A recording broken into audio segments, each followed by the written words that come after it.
साथियों सत श्री अकाल, जय भीम, नमस्कार, आदाब। आज मैं यहाँ इस समय सिंघू बॉर्डर पे हूँ और इस किसान आंदोलन में आज 109वां दिन है। ये आंदोलन इन 109 दिनों में कई तरह के पड़ावों से गुजरा है और आज गुजरते गुजरते यहाँ तक पहुँचा है। इस किसान आंदोलन ने इतने उतार चढ़ाव देखे हैं और 26 जो जनवरी का एक घिनौना षड्यंत्र इस सरकार ने इस आंदोलन को ख़त्म करने के लिए किया, वो भी सबने उसका नज़ारा देखा। लेकिन एक बड़ी दिक्कत उसमें हो रही है कि कानूनी कार्रवाई होनी चाहिए, अपने ढंग से होनी चाहिए, लेकिन पुलिस एक बहुत ही गलत काम कर रही है लगातार। जो भी व्यक्ति यहाँ से जा रहा है, इस तरह की न्यूज़ यहाँ पर आ रही हैं कि यहाँ से कोई भी व्यक्ति अगर जा रहा है इस आंदोलन में से निकल के, पुलिस उसको अरेस्ट कर ले रही है, उसको गिरफ्तार कर ले रही है और फिर उसको जेल भेज दे रही है। मतलब ये बड़ी एक अजीब स्थिति है कि कोई भी व्यक्ति जा रहा है, आप उसको गिरफ्तार करके जेल भेज दे रहे हैं। आप ये मान ले रहे हैं कि जो किसान आंदोलन में जा रहा है वो कोई अपराधी है और आप कानून को ताक पे रख के लोगों को परेशान कर रहे हैं। यहां तक कि लोगों को गुरुद्वारे तक भी नहीं जाने दिया जा रहा है, वहां भी अरेस्ट कर लिया जा रहा है, उससे पहले भी अरेस्ट कर लिया जा रहा है। ये बड़ी अजीब स्थिति है। एक और बड़ी मेरे सामने जो स्थिति आई है, जो अभी लोग, मैं जैसे यहाँ पे आया हूँ इस आंदोलन में, तो पीछे साथी बता रहे कि जो किराया भी लिया जा रहा है वो किराया भी यहाँ आने वाले लोगों से डबल लिया जा रहा है। ये कैसे लिया जा रहा है समझ में नहीं आ रहा है मेरे। मतलब जो किराया वहां से लेके यहाँ तक माना 15 रुपए लगता है, उससे 30 रुपए लिए जा रहे हैं। ये जो सारी चीजें हैं, मैं समझ रहा हूं कि सरकार पुलिस के माध्यम से इस आंदोलन में आने वाले लोगों को डराने की कोशिश कर रही है, इस आंदोलन को कमजोर करने की कोशिश कर रही है। इस आंदोलन में लोग शामिल ना हो, इस आंदोलन की ताकत ना बढ़े, ऐसा प्रयास, ऐसा घिनौना प्रयास सरकार पुलिस के माध्यम से कर रही है। किसान इंसान है, कोई वो नहीं है जो उन्हें बड़े विशेषण दिए गए। और पुलिस वालों से मेरा निवेदन है कि तुम भी सरकार की गुलामी में ऐसे मत डूब जाओ कि इंसानियत को पूरी तरह से शर्मसार कर दो या खत्म ही कर दो। तुम भी इंसान हो, कल तुम्हारे साथ भी जो है ये सिचुएशन हो सकती है। सरकार तुम्हारे खिलाफ भी कोई ऐसे कानून बना सकती है, तो तुम्हें भी इंसानियत को कम से कम सामने रख के लोगों के प्रति व्यवहार करना चाहिए। ऐसा ना करे पुलिस, ऐसा मेरा आग्रह है, ऐसा मेरा आग्रह है। दूसरा, इस आंदोलन में जिस तरह से यह आंदोलन लगातार बढ़ता चला जा रहा है, आज 109 दिन में भी इस आंदोलन की ताकत कम नहीं हुई है, बल्कि बहुत बढ़ गई है। यह आंदोलन सरकार के हिसाब से, जो सरकार कल कहती थी कि ये पंजाब और हरियाणा का आंदोलन है, फिर सरकार ने कहा कि ये पश्चिमी उत्तर प्रदेश का आंदोलन है, फिर इस पे एक ठप्पा लगाया कि ये जाट आंदोलन है। ये ना पंजाब और हरियाणा का आंदोलन है, ना ये जो है पश्चिमी उत्तर प्रदेश का आंदोलन है, और ना ही ये जाट आंदोलन है। ये किसान और मजदूरों का आंदोलन है और किसान इस आंदोलन को लीड कर रहे हैं और देश को बचाने का आंदोलन है। ये सरकार जिस तरह से इन कानूनों को लेकर आई है, कोई भी संवेदनशील सरकार ऐसा कानून नहीं ला सकती। लेकिन ये सरकार तो निश्चित रूप से तानाशाह सरकार है और देश की बहुसंख्यक आबादी को गुलाम बनाने के लिए, इस देश को हिंदू राष्ट्र घोषित करने के लिए काम करने वाली सरकार है। जो सपना इनका कभी पूरा नहीं होगा, मैं निश्चित रूप से इस बात को कह सकता हूं कि यह सपना सपना ही रहेगा और पूरी तरह से टूट जाएगा, कभी पूरा नहीं होगा। लेकिन इस सपने को साकार करने की चाहत में जिस तरह से देश को तबाह कर रही है सरकार, जिस तरह से देश के हर व्यक्ति की जिंदगी इसने दांव पर लगा दी है, ये बहुत गलत है। सरकार को सोचना चाहिए और सरकार को इन कानूनों को तत्काल वापस लेना चाहिए। वैसे तो इसमें बहुत सी चीजें जिन्हें मैं आपको बताता रहा हूं, लगातार बताता रहा हूं, वीडियोस में मैंने लगातार बताया है। जो पत्रकार मेरे से सवाल पूछते हैं उसमें मैंने सारी चीजें लगातार बताई हैं कि किस तरह से न केवल देश के 14 करोड़ 64 लाख किसानों को यह तबाह कर देगा, बल्कि इस देश के जो 82 करोड़ गरीब हैं, मजदूर हैं, जिनके लिए सरकार, इस देश की संसद ने 2013 में नेशनल फूड सिक्योरिटी एक्ट बनाया था और इस देश के गरीबों को राशन की 5 लाख दुकानों के माध्यम से सस्ते कम दामों पर अनाज देने की बात कही थी और यहां तक भी कहा था कि इन गरीब लोगों को 3 रुपए किलो चावल, 2 रुपए किलो गेहूं और 1 रुपए किलो मोटा अनाज देने की व्यवस्था की थी। तो वो 82 करोड़, ये सरकारी आंकड़ा है, मेरा आंकड़ा नहीं है, सरकार ने जितने लोग कोट किए हैं उन लोगों की मैं बात कर रहा हूं। इन्हें 82 करोड़ गरीब और मजदूरों को तबाह कर देगा ये कानून। क्यों कर देगा? एक बहुत छोटे से उदाहरण से आप समझ सकते हैं कि जो कॉन्ट्रैक्ट फार्मिंग है, उस कॉन्ट्रैक्ट फार्मिंग में जब किसान और ट्रेडर के बीच में, आप मान के चलिए कि पूरे देश में अगर ये कानून जब लागू होगा और पूरे देश में किसान की तमाम जमीन पर उगने वाली फसल का एग्रीमेंट व्यापारियों से हो जाएगा और उस एग्रीमेंट में जो उस फसल की कीमत है कि किस रेट में व्यापारी उससे खरीदेगा, यह भी तय हो जाएगी फसल के बोने से पहले ही। तो फिर एमएसपी कहां से होगी? इसका मतलब यह है कि एमएसपी खत्म हो जाएगी और कल आप सरकार से गुहार जब करोगे कि हमें एमएसपी नहीं मिली, तो सरकार बहुत साफ कह देगी, भाई तुमने अपनी मर्जी से जो एग्रीमेंट किया, तुमने अपनी मर्जी से अपनी फसल का दाम तय किया, तो हम इसमें कैसे एमएसपी दिलवा सकते हैं आपको?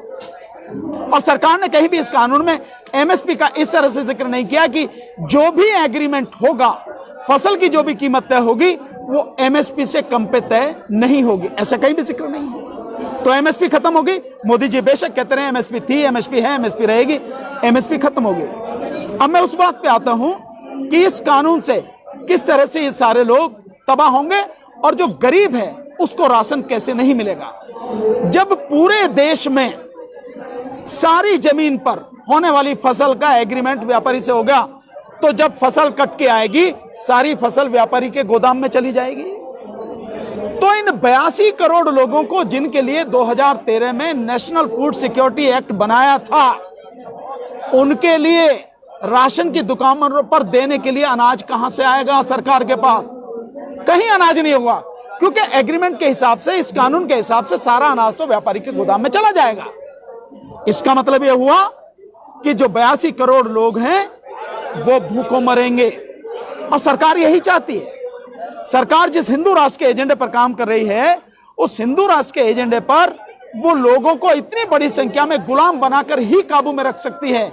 और गुलाम बनाने के लिए 2 चीज चाहिए, एक, उनकी शिक्षा खत्म कर दो, तो सरकार ने शिक्षा खत्म कर दी, प्राइवेट कर दिया, सरकारी स्कूल कॉलेजों की हालत खस्ता हो गई। तो शिक्षा खत्म यानी ज्ञान खत्म, यानी जानकारी खत्म, और जानकारी खत्म तो आप अपने आप में कमजोर हो गए। दूसरा, लोगों का रोजगार खत्म कर दिया, और रोजगार खत्म, आमदनी खत्म, नौकरी खत्म, तो आर्थिक रूप से व्यक्ति की कमर टूट जाएगी। मतलब व्यक्ति अपने केवल पेट के लिए रह जाएगा।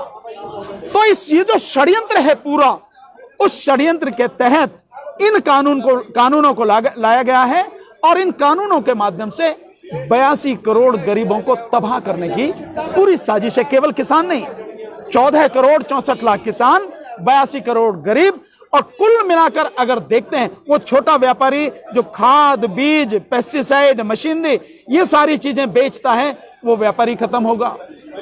तो मतलब इसका ये हुआ कि इस देश में इस कानून के माध्यम से लगभग 120 करोड़ लोगों से ज्यादा की संख्या को पूरी तरह से तबाह करने और गुलाम बनाने के लिए कानून लाया गया है। वैसे अगर देखा जाए तो जो प्राकृतिक न्याय की बात करते हैं, नेचुरल जस्टिस की बात करते हैं, हर वो कानून जिस कानून में अदालत का दखल रोका जाए, यानी उस कानून के तहत अगर कोई काम होता है तो कोई व्यक्ति अदालत नहीं जाएगा, ये रोक अगर लगाई जाए, अपने आप में ही वो कानून पूरी तरह से गैर कानूनी और गैर संवैधानिक है। और इस कानून में ऐसा ही है। इस कानून की जो धारा 22 है, वो धारा 20 है। धारा 20 में यही कहा गया है कि कोई भी व्यक्ति इस कानून के लिए अदालत में नहीं जा सकेगा। इसका मतलब यह है कि कानून गैर कानूनी, गैर संवैधानिक। मेरा एक सवाल है बहुत छोटा सा, अगर मोदी सरकार द्वारा लाए गए ये कानून सही हैं, ये मोदी सरकार द्वारा लाए गए कानून अगर लोगों की भलाई के लिए हैं, अगर सरकार की नीयत साफ है, तो फिर अदालत में जाने की रोक क्यों लगाई गई? अदालत में ना जाए कोई व्यक्ति, ऐसी रोक क्यों लगाई गई? सरकार को होना चाहिए कि कोई कहीं भी जाओ, हमने जो फैसला किया अगर लगता है हमारा फैसला गलत है तो आप जाओ अदालत में, कौन सी दिक्कत है? नीचे जाओ कोर्ट में, ऊपर तक सुप्रीम कोर्ट तक जाओ, क्यों दिक्कत है?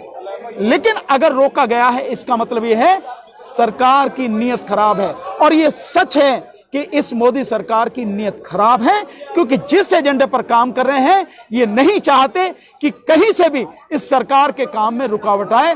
और अदालत में, माना अदालतें भी अब सरकार के हिसाब से काम कर रही हैं, पर कुछ जजेस तो ऐसे ईमानदार, इतने मजबूत हैं, इतने स्ट्रांग हैं, कानून इतना बढ़िया तरीके से समझते और लागू करते हैं कि सरकार के लिए दिक्कत खड़ी हो जाएगी, इसलिए अदालत में जाने से ही रोक दिया जाए, नंबर एक।